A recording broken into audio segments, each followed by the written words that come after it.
ब्रादरान मिल्लत इस्लामी अस्सलामु अलैकुम व रहमतुल्लाहि व बरकातुहू।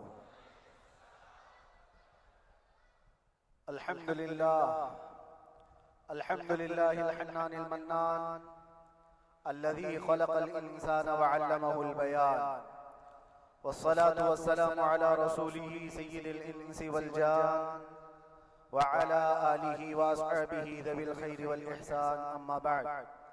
फ़अऊज़ु बिल्लाहि मिनश शैतानिर रजीम, बिस्मिल्लाहिर रहमानिर रहीम। वक़ुल जाअल हक़्क़ु व ज़हक़ल बातिल इन्नल बातिल कान ज़हूक़ा। सदक़ल्लाहु मौलाना अज़ीम। बारगाह रिसालत मुआब सल्लल्लाहु अलैहि वसल्लम में दुरूद पाक का हदिया पेश करें।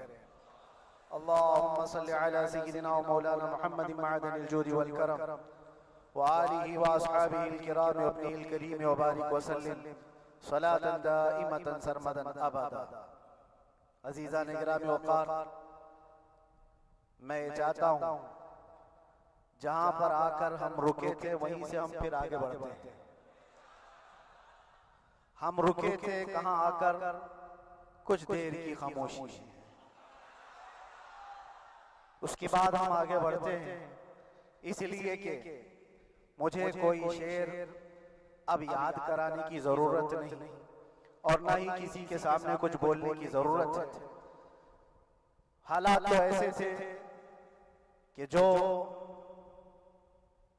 नॉन मुस्लिम थे वो भी हमें जेल में देखकर यही कहते थे कि आप ही ने कहा ये फलां बात। हमने कहा अल्लाह तबारक व तआला ने तुमको भी याद करा दिया। मेरे अजीजों, सतीजा कहा रहा है अजल से ता इमरोज, शरारे बुल हबी से चरागे मुस्तफा। ये आजकल के मामलात नहीं, इब्तिदा से हक और बातिल के मारके होते रहे।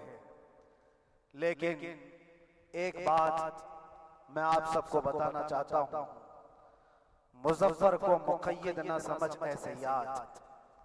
सैयदना मुजफ्फर हुसैन कछोछवी रहमतुल्लाह तआला अलैह जेल गए थे, कैद में थे। तब उन्होंने ये शेर कहा था कि मुजफ्फर को मुक़य्यद न समझ ऐसे याद, मेरी ये असीरी भी सुन्नत आबाई है। मेरे आबा व अजदाद की सुन्नत है जिस पर मैं अमल करके आ रहा हूं। मेरे बुजुर्गों की ये सुन्नत थी। बहरहाल जिनको जिस रास्ते से मुझे गुजारना था, लोगों के दिलों में ये ठंडक थी शायद कि जुबान बंद करके चंद दिनों के लिए कैद कर दिया जाए। मगर मेरा अकीदा ये था कि अल्लाह तबारक व तआला जब तक चाहे कि कोई उसके लिए पाबंदी नहीं कर लगा सकता। व इन यमसस्कल्लाहु बिदुर्रिन फला काशिफ लहु इल्ला हु। रब तआला फरमाता अगर अल्लाह ताला तुम्हें कोई मुसीबत दे तो उसके अलावा कोई टाल नहीं सकता। व इन यमसस्कल्लाहु बिखैरिन फला राद्द लिफज़लिही। और अल्लाह किसी को भलाई दे दे तो फिर उसको रोक भी कोई नहीं सकता। मौला तबारक व तआला अगर किसी को कोई मकाम अता कर दे तो हजारों कीड़ों के फड़फड़ाने से वो मकाम खत्म भी नहीं हो सकता। अल्लाह तबारक व तआला जिसको बढ़ाना चाहे उसके लिए कोई रास्ता रुकावट नहीं बन सकता।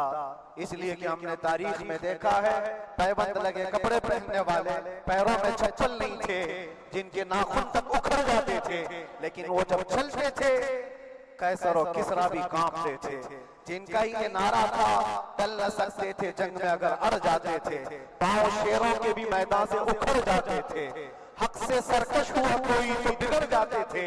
अरे तेग क्या चीज है, हम तोप से भी लड़ जाते थे। ये वो सहाबाए किराम और असलाफ़े किराम, उनका ये मामूल था। बज़ाहिर उनके पास कोई असबाब नहीं थे, लेकिन अल्लाह की मदद थी। वो पानी की तरह बहते हुए चले गए। न चट्टानों ने उनका रास्ता रोका, न दरियाओं ने उनका रास्ता रोका। वो जिस तरफ से जाते थे अल्लाह ताला उनके लिए रास्ते बनाता था। अजीज़ान गिरामी वक़ार, कौन है वो जो दरियाए दजला में अपने घोड़े दौड़ाए थे? कौन है वो जो दरिया में अपनी कश्तियां डालकर जला दिया था कि वापस जाने का कोई तसव्वुर न हो? ये सब मेरे मुस्तफा करीम के दीवानों की ही बात थी।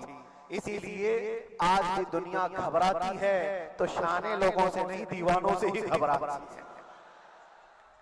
बहुत ज्यादा चालाक रहने वालों से दीवानों से दुनिया घबराती है, इसलिए कि दुनिया को पता है, दुनिया जानती है कि दीवाना कहां देखता है किसी को पता नहीं। और ये उस दीवाने की बात कर रहा हूं जिसके लिए अल्लाह के हबीब सल्लल्लाहु तआला अलैहि वसल्लम की इज्जत और वक़ार सबसे अव्वल है। अज़ीज़ान गिरामी वक़ार, आज आपके सामने हाजिर आया, ये मेरे उस्ताद गिरामी मुरब्बी उस्तादुल असातिज़ा बिरादर गिरामी हज़रतुल अल्लामा मुफ्ती ज़ुबैर अहमद साहब क़िबला अदामल्लाहु इक़बालहु, जिन्होंने दिन रात एक कर दिए थे। मेरे ख्याल से 8 महीने में जितने उनके बाल सफेद हुए इससे ज्यादा नहीं हुए। सिर्फ इसलिए नहीं कि एक भाई के लिए, इसलिए भी लड़ रहे थे कि एक आलिम के लिए जिससे दीन का बहुत सारा हिस्सा वाबस्ता है। उनकी मेहनतें रायगा ना गई। बहुत सारे मेरे अहबाब अक़रबा, खास तौर पर मदनपुरा और विक्रोली से, जिन्होंने अपने घर बार छोड़कर मेरे लिए दौड़ते भागते रहे। अल्लाह रब्बुल इज्जत इस बात का शाहिद है, एक एक दिन अंदर मैंने सबके लिए दुआएं की, और ऐसा नहीं कि कोई दिन भूला जाता। और बाहर की हमेशा ये खबरें आती रहती कि हालात कैसे के कैसे होते जा रहे हैं। कभी अगर घबराहट और बेचैनी होती तो मेरे अजीजों सिर्फ एक ही बात हमारे पास थी इलाज के लिए, एक ही इलाज था।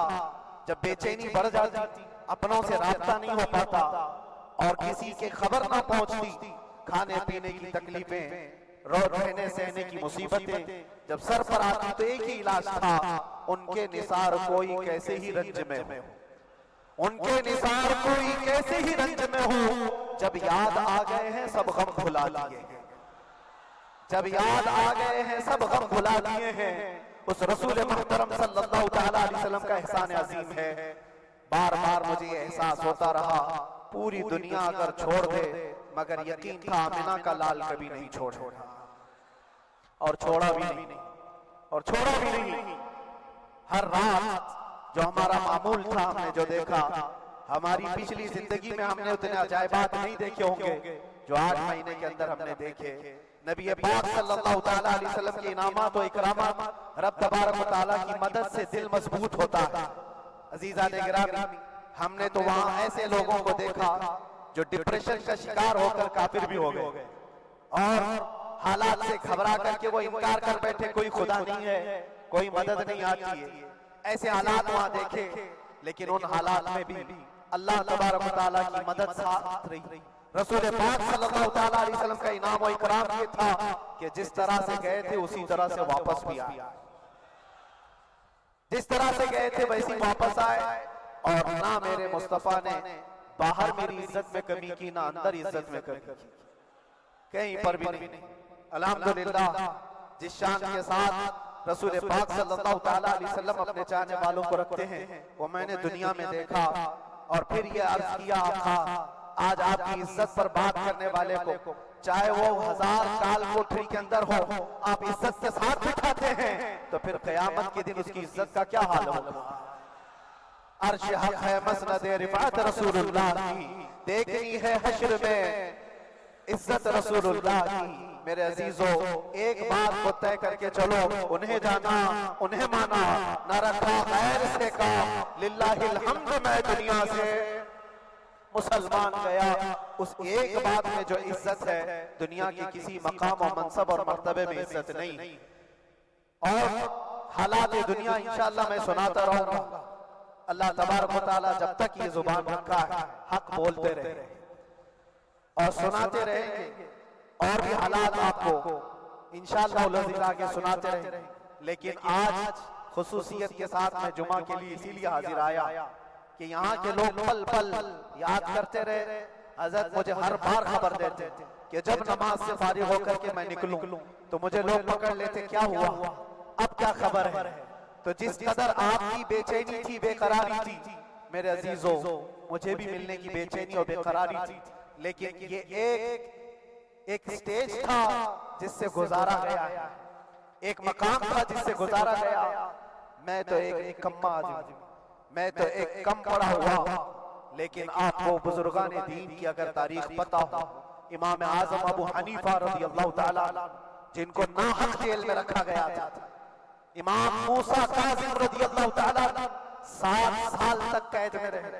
ये कौन इमाम मूसा काज़िम, जिनके दरबार में जाने के लिए गौसे आज़म अब्दुल कादिर जिलानी रज़ियल्लाहु ताला 4 किलोमीटर दूर अपनी चप्पल उतार दिया करते थे। इमाम मूसा काज़िम का वो दरबार जिनको बाबुल हवाइज कहा जाता है, उस इमाम को 7 साल तक बगैर किसी कसूर के कैद में रखा गया। और हद तो ये है कि उसी कैद खाने में जहर देकर के आपको मारा गया। आपका जनाजा जेल से निकला था। इमाम अहमद बिन हंबल, जिनको 5 लाख हदीसें याद हैं नबी पाक सल्लल्लाहु ताला अलैहि वसल्लम की, बगदाद के सरे बाजार आपको नंगी पीठ पर कोड़े मारे। आपको अंदाजा है बुजुर्गाने दीन की एक लंबी फहरिस्त है। जब मैं वहां गया था तो एक बुजुर्ग की बड़ी याद आई। वो थे हज़रत मुजद्दिद अल-फैसानी रज़ियल्लाहु ताला। अकबर जैसे डिक्टेटर के सामने, उस जमाने के सबसे बड़े डिक्टेटर बादशाह के सामने आपने हक बात का ऐलान किया था। मुजद्दिद अल-फैसानी रहमतुल्लाह ताला अलैह ने फरमाया था कि इस्लाम नाम से जो दीन होगा वो मोहम्मद अरबी का लाया हुआ ही दीन होगा, किसी और बादशाह का बनाया हुआ नहीं होगा। इस बात पर आपको कैद में डाला गया था। 8 साल तक कैद में रखा गया।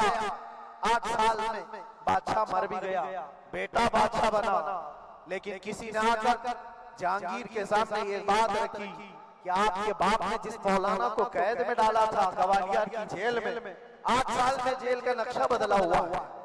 तो बादशाह ने पूछा हुआ क्या है?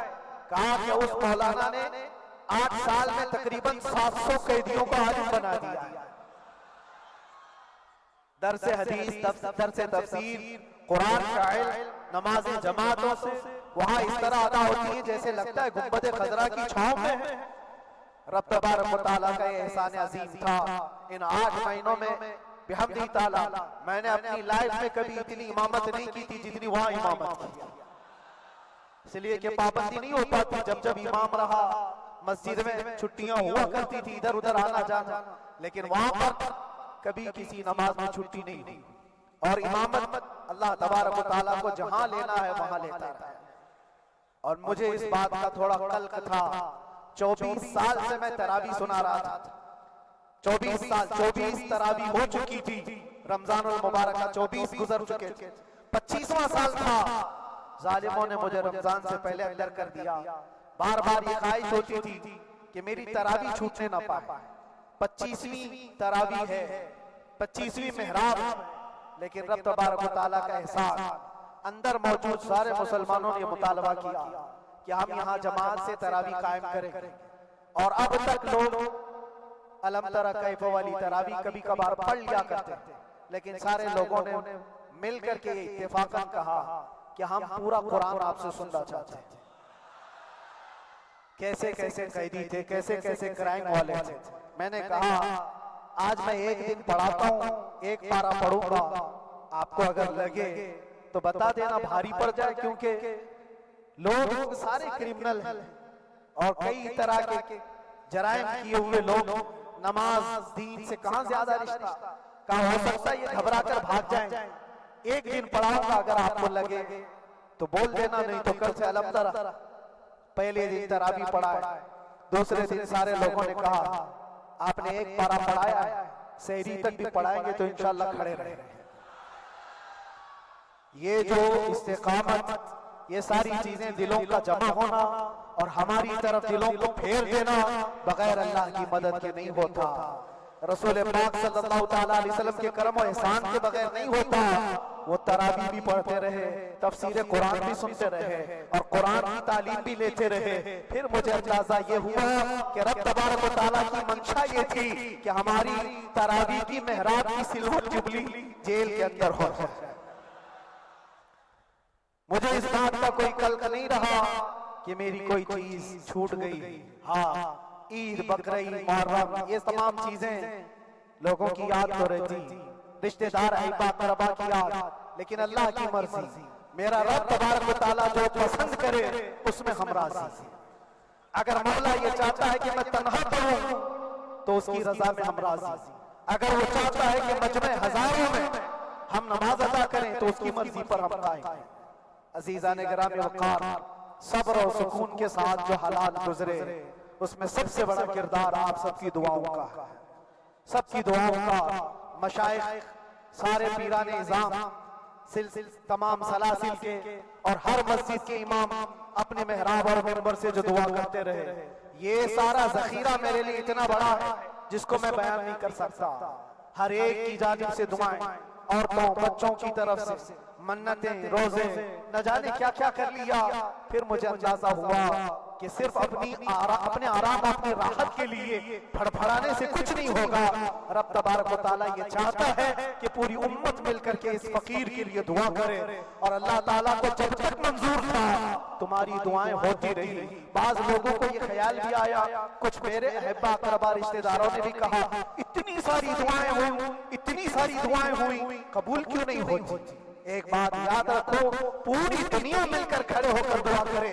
अल्लाह की कुदरत पर कोई काम करना वाजिब नहीं है, अल्लाह पर कोई चीज वाजिब नहीं है। अगर वो अपने फजल से अता करते तो इसका एहसान है, उसका एहसान है। अब चाहे वो साल भर में कबूल करे कि 5 साल में कबूल करे।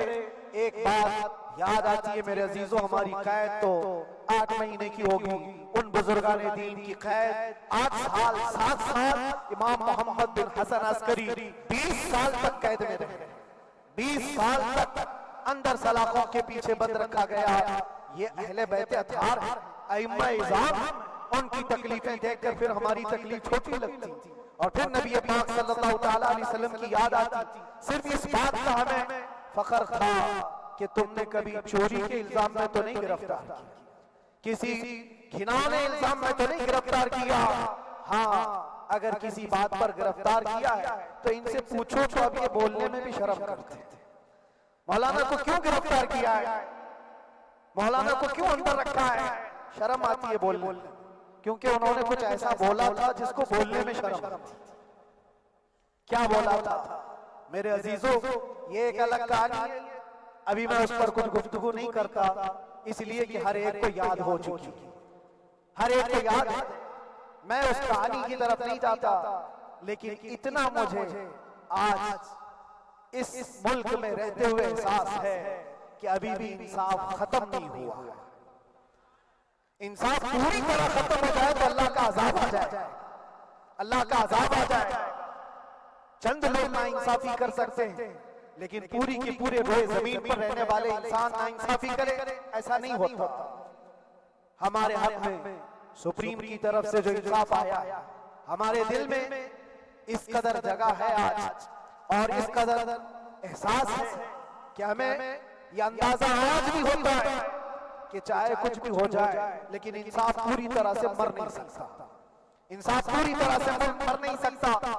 यह हमारा मुल्क अजीज हिंदुस्तान किसी खास आदमी के ठेकेदारी में नहीं है, सभी का खून शामिल है यहाँ की मिट्टी। किसी के बाप का हिंदुस्तान थोड़ी, हमारा भी है, आपका भी है, सबका भी है। और मेरे अजीजों, पता नहीं, ये भी शायद राहत इंदौरी साहब का शहर है, और इससे पहले भी कुछ बोला था, वो भी उनका ही था, तो डेंजर ही हुआ करता है। अल्लाह तबारक व तआला आप सब पर फजल फरमाए, करम फरमाए। जो चीज खास तौर पर बोलनी है वो ये है, इन हालात से आज जो घबराए हुए हैं, ये वो लोग हैं जो ऐश परस्त हैं। मैं किसी को खास टारगेट करके नहीं कहना चाहता, लेकिन बहुत सारे वो लोग जो असर और रसूख रखते हैं, लेकिन वो आगे आना नहीं चाहते। दीन इस्लाम पर हमले हो, हुजूर पाक की इज्जत पर हमला हो, किसी को बोलना नहीं, क्योंकि पता है देखो इस मौलाना को किस तरह किए, इसी तरह दूसरों को भी कर दिया जाए। जो कंफर्ट जोन में बैठने के आदी हो गए, वो अपना एरिया छोड़कर हटना नहीं चाहते। अगर मैं कुछ कहूंगा हुजूर पाक सल्लल्लाहु तआला अलैहि वसल्लम की नामूस के लिए, तो मेरा ऐश खतरे में आ जाएगा। अक्सर की यही सोच है, मेरा तो अपना धंधा है, मेरा बिजनेस है, मेरे बीवी बच्चे हैं, हो सकता है मौलाना को किसी चीज की फिक्र नहीं होगी। आपको मैं बताऊं, आपको अंदाजा नहीं हमारे दिल में हमारे बच्चों की कितनी मोहब्बत है। मेरे भी छोटे से बच्चे, जब वो जेल की सलाखों के सामने आकर आंसू बहाते थे तो दिल पर छुरियां चलती थी। वो बच्चे जो हमेशा हमारे सीने पर सोते रहे, आज मैं उनको छू भी नहीं सकता। जब वो सलाखों के पीछे खड़े होकर दूर से रो करके चले जाते 15 मिनट, तो क्या हमारे दिल में बच्चों की मोहब्बत नहीं? क्या हमारे घर बार नहीं, हमारी बहनें, हमारे भाई, हमारी माँ नहीं? कितने तो दिन ऐसे हुए कि मेरी माँ को दौरे पड़ते रहे याद के लिए। तो क्या वो हमारे ऊपर कैफियत नहीं आती कि हम खामखा ये मुसीबत क्यों मोल ली? मेरी बेटी तो झगड़ा करती इस बात को कि क्यों आप अकेले हो, बहुत सारे लोग हैं सबका ख्याल करते हुए, लेकिन मेरे अजीजों ये उनकी अपनी मोहब्बत है। सारा एक परिवार और उससे ज्यादा मेरे शागिर्दों की एक दुनिया है। कितने ऐसे हैं मैं जानता हूं कि 8 महीने तक नरम ग़िज़ा नहीं खाई मेरे उन बच्चों ने। मैं जानता हूं उनका सिर्फ ये ख्याल था कि अंदर पता नहीं जेल में आप क्या खा रहे हो, हम यहाँ नरम ग़िज़ा नहीं खाएंगे, गोश्त मछली नहीं खाई। हालांकि ये कोई चीज तुम्हारे ऊपर वाजिब नहीं थी। ये हालात मैं इसीलिए बता रहा हूं मेरे अजीज, किसी के वहमो गुमान में अगर ये है तो निकाल दे कि मेरे आसपास कुछ नहीं है, मैं किसी को चाहता नहीं या मेरे साथ मोहब्बतें नहीं है। कसरत से मोहब्बत करने वाले लोग हैं मेरे पास। मेरे इन भाइयों की और मेरे बहनों की, मेरे घर वालों की मोहब्बत तो इसी है कि उनके घरों के बच्चों के मामला भी बगैर मुझसे पूछे नहीं होते। अगर 8 महीने अंदर रहा तो किसी का रिश्ता नहीं तो बातचीत भी नहीं है। रिश्ता नहीं होगा जब तक ये ना आए, सारे काम डिपेंडेंट थे। मुझे भी इन तमाम चीजों का एहसास है, लेकिन ये सब चीजें एक तरफ, मेरे मुस्तफा की इज्जत अपनी तरफ।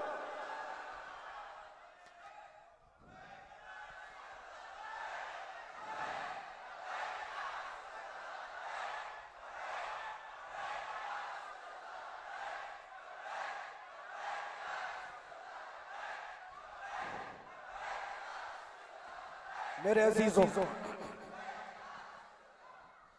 हर एक के आंसू के कतरे मैंने देखे, भाइयों के, बहनों के।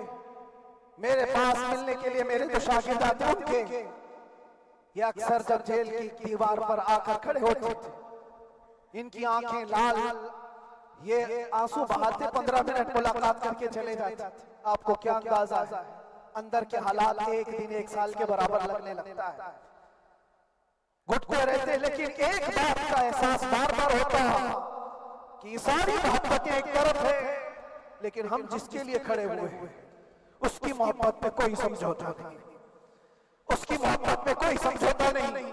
ईमान इसी का नाम है, ला युमिनु अहदुकुम हत्ता अकूना अहब्बा इलैहि मिन वालिदिही व वलदिही वन नास अजमाईन। तुम में से उस वक्त तक कोई पूरा मोमिन नहीं हो सकता जब तक के अपनी औलाद, अपने माल, दौलत, अपने माँ बाप, सबसे ज्यादा अपने रसूल से मोहब्बत न करे।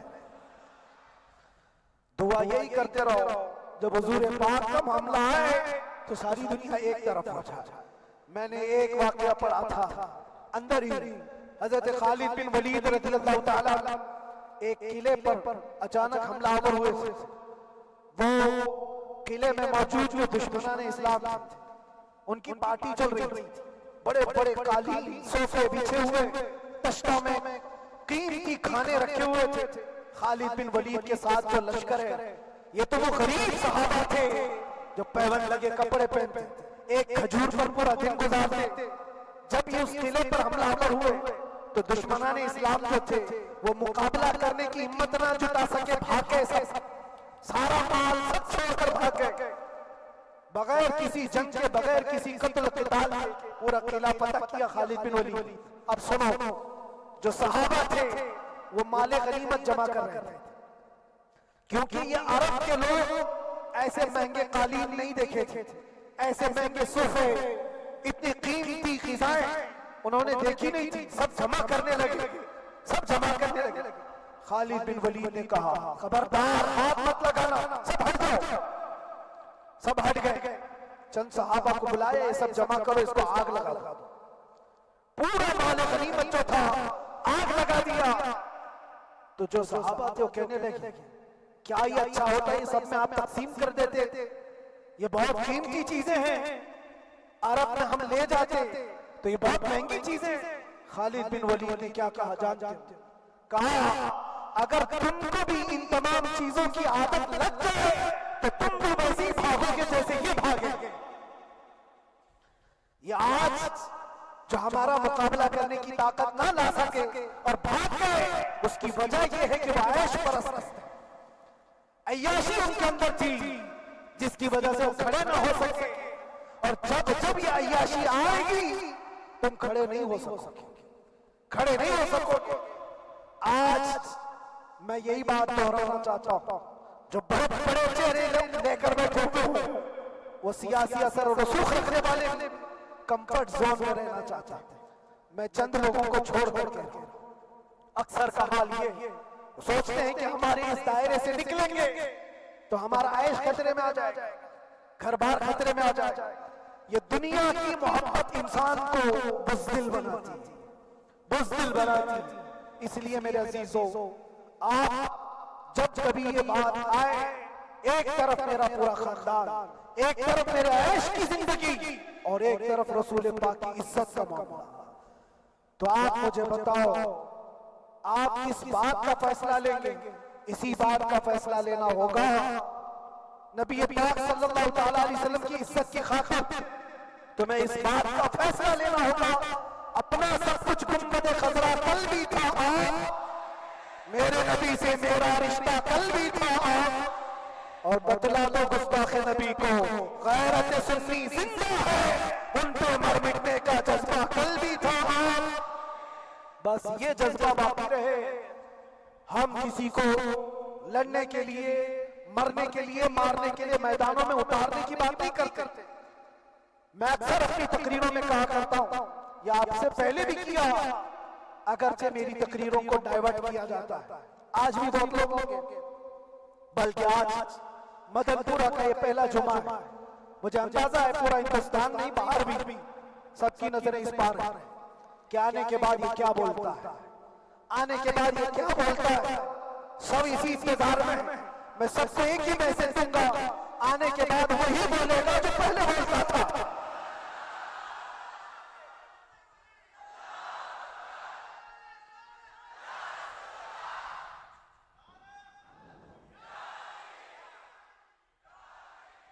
अगर कुछ गलत होता तो हमारे इस मुल्क के अजीज हिंदुस्तान की सबसे आला अदालत ये नहीं कहती कि इनके स्पीच में कोई हेट मसला नहीं है। वो हमें अंदाजा है मेरे अजीजों, हाँ जहां गलती होगी हम भरे ऐलान के साथ हैं कि हमसे ये गलती हो गई, हमसे खता हो गई, जुबान फिसल गई। लेकिन जो चीज नहीं है तो अगर तुम जबरदस्ती उसको कहोगे तो ये हम नहीं मानते। हाँ, बस इतनी दुआ मेरे हक में करें कि जितनी भी जिंदगी बाकी है, जितनी जिंदगी बाकी है, अल्लाह तबारक व तआला हुजूर पाक की मोहब्बत और उनकी अज़मत की हिफाजत के लिए जीते मरने की तौफीक अता फरमाए। हमारा काम सिर्फ इतना रह गया, जो मैसेज देना था वो हमने दे दिया।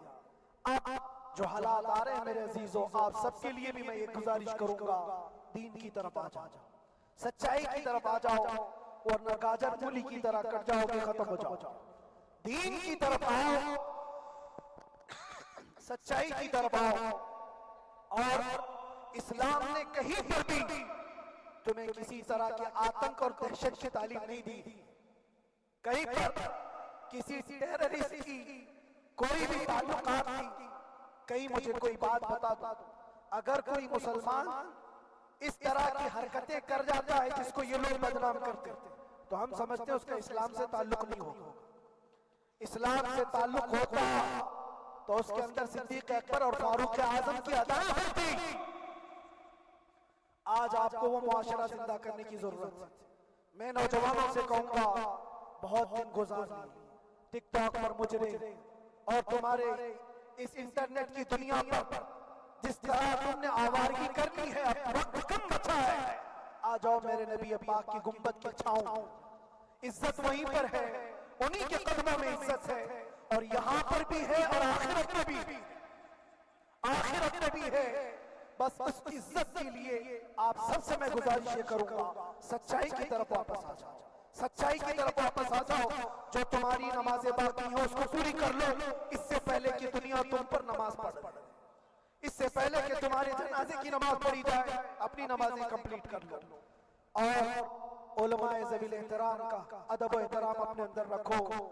सिर्फ इस बात के लिए आपको मैं एहसास दिलाना चाहता हूँ कि मुझे जिस रास्ते से गुजारा गया, जितने दिन कैद-ओ-बंद की सोहबतें गुजारी गई, ये सिर्फ ये मैसेज देना था कि फिर इस मौलाना का ये हो सकता है तो छोटे छोटों की क्या कर देंगे। ऐसा अगरचे आ जाए मौका तब भी घबराने की जरूरत थी। आपको पता है इस मुल्क अजीज हिंदुस्तान की आजादी में 30,000 उलमा को फांसियों पर लटकाया गया। अंग्रेजों ने 30,000 उलमा को कश्मीर से लेकर दिल्ली तक हर दरख्त पर एक आलिम की लाश लटकती थी।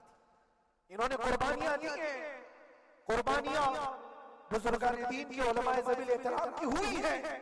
यह और बात है कि इस जनरेशन ने आज हमको देखा तो इनको बहुत बड़ा लगता है, इनको बहुत बड़ी बात नहीं थी, बहुत बड़ी बात नहीं थी। इस प्रोसेस से बहुत सारे उलमा को गुजारा गया है। सरकार मुजाहिदे मिल्लत रहमतुल्लाह तआला अलैह इमरजेंसी के जमाने में 18 महीने तक कैद में गुजारे, 18 महीने तक इमरजेंसी, वो भी डिक्टेटर का जमाना था। उस जमाने में भी आप अंदर रहे, लेकिन बाहर आने के बाद ना आपके मिशन में कोई कमी आई, ना आपकी जुबान में कोई लकनत आई। अल्लाह हवाले जो है वो अल्लाह की रजा की तरफ और रसूल पाक की रजा की तरफ होते हैं। हम सब भी इस मिशन को आज यहाँ से जिंदा करते हैं। जहां से हम छोड़े थे वहीं से आगे बढ़ते थे, जहां से हम छोड़े थे वहीं से हम आगे बढ़ते हैं। किसी को अगर कुछ बुरा लगता है तो वो उसके समझ का कसूर है, उसके फहम का कसूर है। हमने किसी को टारगेट करके कभी कहा नहीं, बल्कि ये तो कॉमन बात है, एक तो कॉमन कही जाने वाली बात है। फखर से अगर कोई आदमी अपने घर में कहे, क्या बात है मौलाना आज सुबह से तुम्हारे घर में कुछ हलचल नहीं है, कुछ हलचल नहीं है, हो सकता है तुम्हारे घर में कोई ना हो, तुम अकेले बैठे हो, बीवी कहीं गई है, माँ कहीं गई है, घर में कोई बनाने वाला नहीं हो, घर में खामोशी है, तो तुम अगर उसको जवाब दे दो कि कुछ देर की खामोशी शाम में आ जाएगी, कुछ देर की खामोशी है शाम में आ जाएगी, तो क्या गुनाह किया, क्या गुनाह किया? उसके हालात पर वो बोल रहा है, उसके घर में खामोशी है इसीलिए बोल रहा है। हमने भी इसीलिए कहा कुछ देर की खामोशी, इसलिए कि हम जानते हैं इस्लाम वो नहीं है जो यहाँ दिख रहा है आज। इस्लाम तो वो था जो सिद्दीक़ अकबर के ज़माने का था, इस्लाम तो वो था जो फारूक आज़म का था, इस्लाम तो वो था जो उस्मान गनी और हैदर कर्रार का था। तो वो जो हलचल थी वो खामोश है, सलाहुद्दीन अय्यूबी का दौर था, वो इस्लाम की हलचल थी। तो मेरा घर आज खामोश है, इसलिए मैंने पुकार करके रहा कुछ देर की खामोशी है, और हमें अपने रब से यकीन है ये खामोशी एक शाम टूटेगी, कोई सलाहुद्दीन आएगा। और अल्लाह तबारक व तआला हम सबके इस अज़्म और हौसले को जिंदा रखे और आप सबकी मोहब्बतों को सदा सलामत रखे। और मेरे आका सल्लल्लाहु